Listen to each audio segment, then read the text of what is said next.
Unser holländischer Nachbar Hein hat mich zur Bootsbesichtigung eingeladen. Da sage ich natürlich nicht nein, denn es geht um einen Katamaran. Genauso ein Teil wollten wir uns früher eigentlich auch mal zulegen.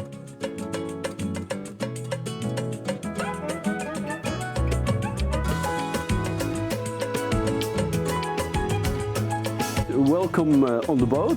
The name is Chi, Lagoon 380. My name is Hein,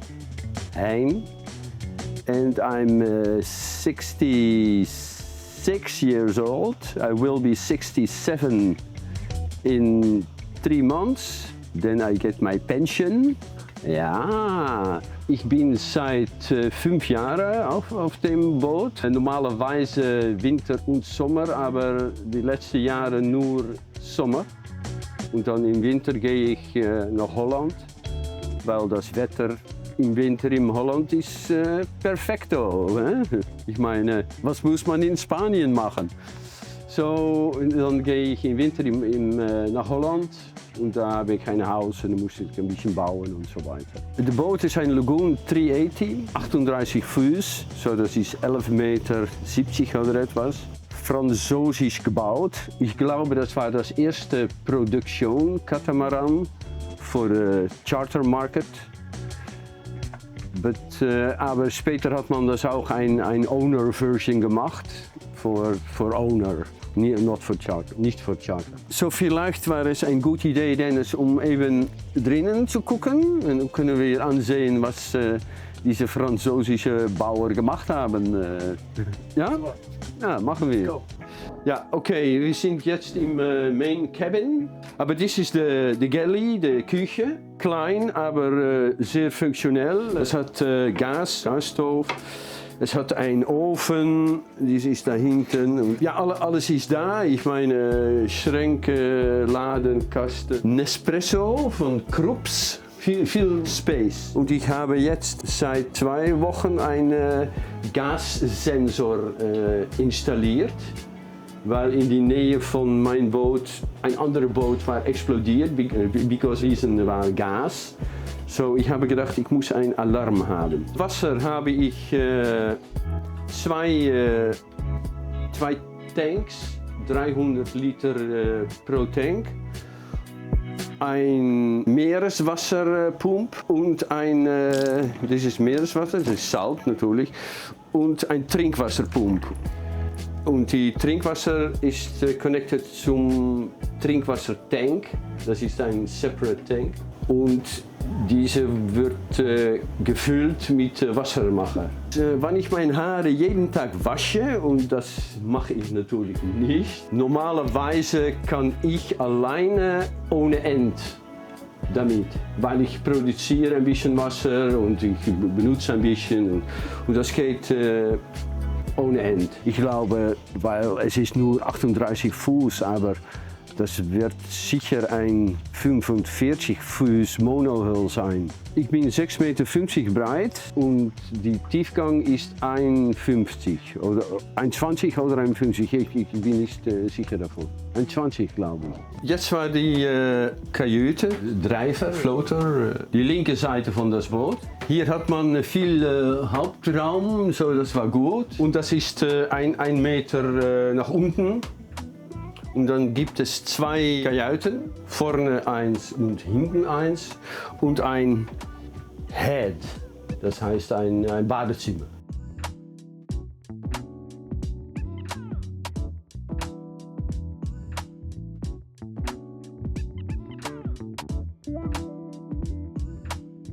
Und natürlich die Karte von Amsterdam.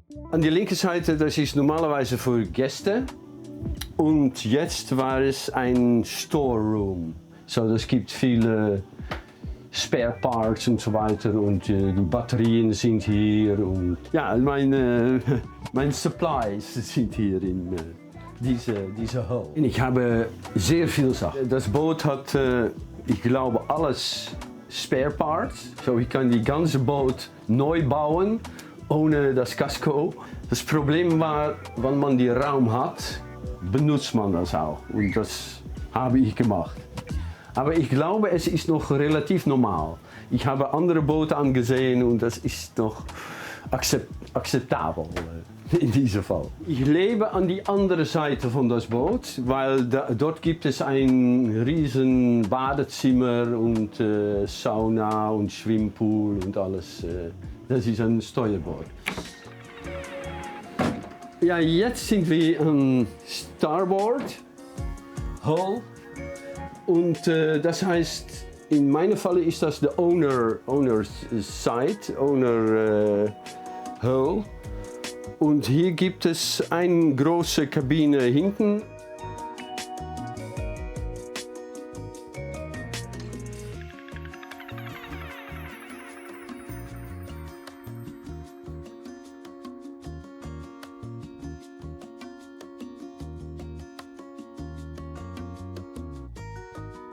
Und ein großes Badezimmer vorne.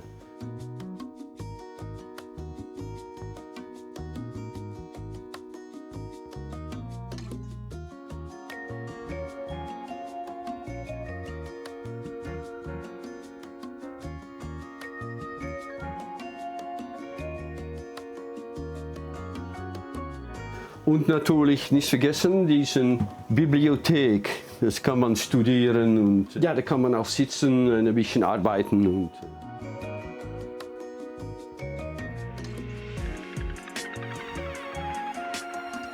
ich versuche meine alte praktische Aktivität, das war Chinese Medicine, wieder ein bisschen Leben einzublasen, aber es ist eine sehr schwere Kost.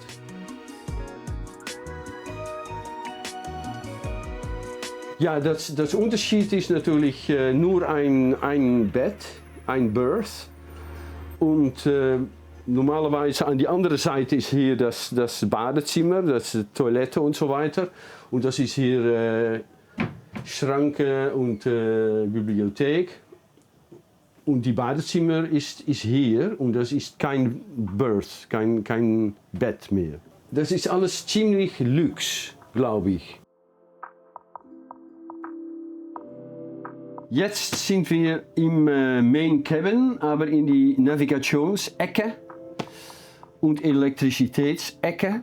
Das ist das Schalterpanel mit allen Sicherungen und so weiter. Radio, Handheld-Radio, Abstandsbedienung, Plotter. Das ist alles ein bisschen alt, aber sehr funktionell und sehr einfach. So, das ist wichtig. Aber am meisten benutze ich meine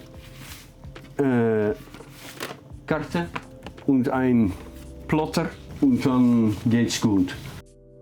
Eigentlich war alles drin, aber ich habe einige USB-Steckdosen, Handheld Radio, ich habe ein anderes Radio reingesetzt, Three-Color Toplight, Anchorlight, ein Gasalarm. Ich habe ein AIS eingebaut, aber die ist da hinten. Das gibt zwei Plotters, die sind connected.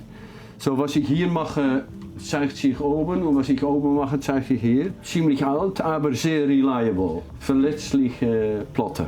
Ja, ja, Starterbatterie, ich glaube 80 Ampere-Stunden, aber sehr starke Starterstrom. Und die Hotelbatterien sind 3x 170 Victron Deep Cycle Batterien. Und das reicht sehr gut. Ich meine, ich habe niemals keinen Strom. Unter dem Tisch, das ist ein Strombenutzer natürlich. Das ist mein Strombenutzer. Das ist ein kleiner Kühlschrank, Kühlbox muss ich sagen. Jetzt sind wir im, ja ich weiß nicht wie das in Deutsch heißt, draußen, hinten draußen. Hier ist der Helm Station und da können wir eben gucken. Da kommt man draußen um, das ist vielleicht ein Nachteil, man muss draußen um und dann kann man sich hier setzen. Dann hat man hier diese Motorpaneele. Es gibt natürlich zwei Motoren am Katamaran, zwei Yanmar. Man hat Navigation, Windecke, Schnelligkeit, Geschwindigkeit, Plotter. Ich habe das so organisiert, dass ich alles von dieser Seite machen könnte. So die Starboard Sheets von der Genua und die Großsegel natürlich und die Halyards, alles kommt nach dieser Station. Und das kann ich managen mit zwei Winches, wovon eine elektrisch, das ist diese, und eine handgetrieben natürlich. Aber alle Sheets und Fallen, Segelfallen sind hier. Riffs, Reeflines. Dann gehen wir ein bisschen nach vorne. Okay, ein Nachteil von der Lagoon Design, der Decklayout ist sehr funktionell und praktisch, aber da misst ein bisschen Extension von dieser Rail. So man kann das gut anfassen, aber wenn man hier ist und das geht ein bisschen hin und her, dann muss man hoffen, dass man das hier kommt. So, das war ein Nachteil, finde ich.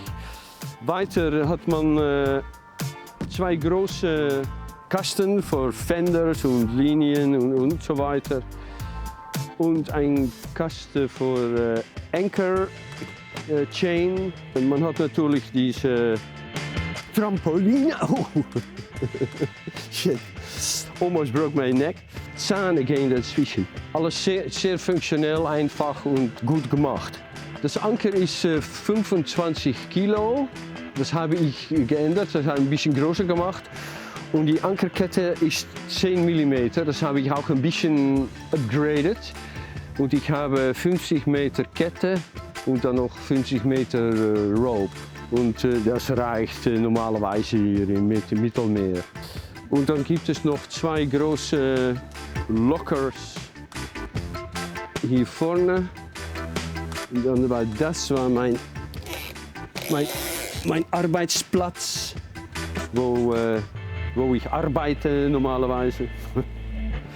Und an die Starboard-Seite gibt es das Segel, sind alle Segeln gestaut. Und da kann man einfach reingehen und machen, was man will. Da kann man, was brauchen Sie? Brauchen Sie etwas? Nein? Weil alles, was Sie bedenken kann, ist hier unten.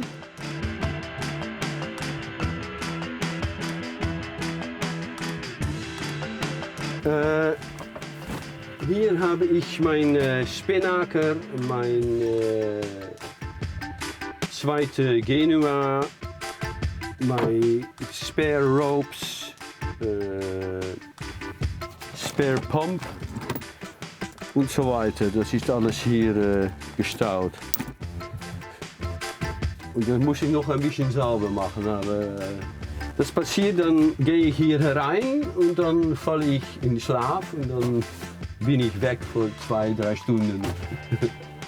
Interessant war, ich habe diese Cases gekauft und das ist ein sehr guter Platz, taktisch, aber auch strategisch, um diese Sache zu übersehen. Wenn man segelt und sehr relaxed kann man hier sitzen, an beide Seiten natürlich.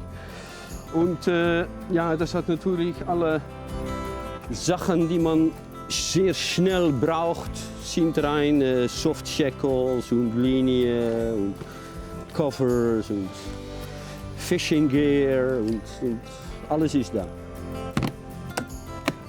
So, das war gut, glaube ich. Weil meine Freundin vorher hat gesagt, ich möchte segeln am Mittelmeer. Und ich habe gesagt, das ist eine gute Idee, das machen wir. So, das war ein Wunsch von mir sehr alt und von meiner former Freundin ein bisschen neuer, aber das war der Reason, darum haben wir das gemacht. Und das war sehr einfach gegangen. Wir haben 2 Boote angeschaut und ich habe niemals von Katamaran gehört. Aber ich habe einen gesehen und ich habe gedacht, na, das gibt viel Space und es geht schnell, es fährt schnell und na, warum nicht? Ja, sicher, ja, ja. Weil ich meine, das größte Vorteil von einem Katamaran war, dass man immer flach ist. Nicht völlig natürlich, aber da ist kein Engel, keine Ecke. So, und so, das ist sehr komfortabel, sehr komfortabel. Und was ich auch von die Katamaran ein sehr großer Vorteil finde, ist, das ist alles ein Niveau. Man geht nicht nach unten, ja, dort zum Schlafen, aber das Lebensraum ist alles gleich Niveau. Und das war ein sehr großer Vorteil. Man muss darauf bedingt sein, ja, aber das ist auch das Modell abhängig. Aber zum Beispiel diese Katamaran hat einen riesen langen Boom. Das ist 6 Meter. So das Großsegel ist, ich glaube, 55 Square Meter. Und das ist für ein 38 Fuß Boot ist das ziemlich viel. So, das braucht einige Lehrmomente. Man muss das ein bisschen mitspielen und verstehen, was das meint. Die andere Seite ist, weil er 6,5 Meter breit ist, passiert auch nichts. Das ist alles ganz stabil. So. Ich möchte Sie bedanken für dieses Interview und das Boot anzuzeigen und zu schauen. Und das hat mich gefreut, gefreut. Und ich bin froh mit diesem Boot. Das ist ein gutes Boot, nicht neu, nicht sehr alt und kein Flatgebäude. Das ist immer noch ein Segelboot und man kann da gut mit segeln und hat alle Komfort, die ich wünsche.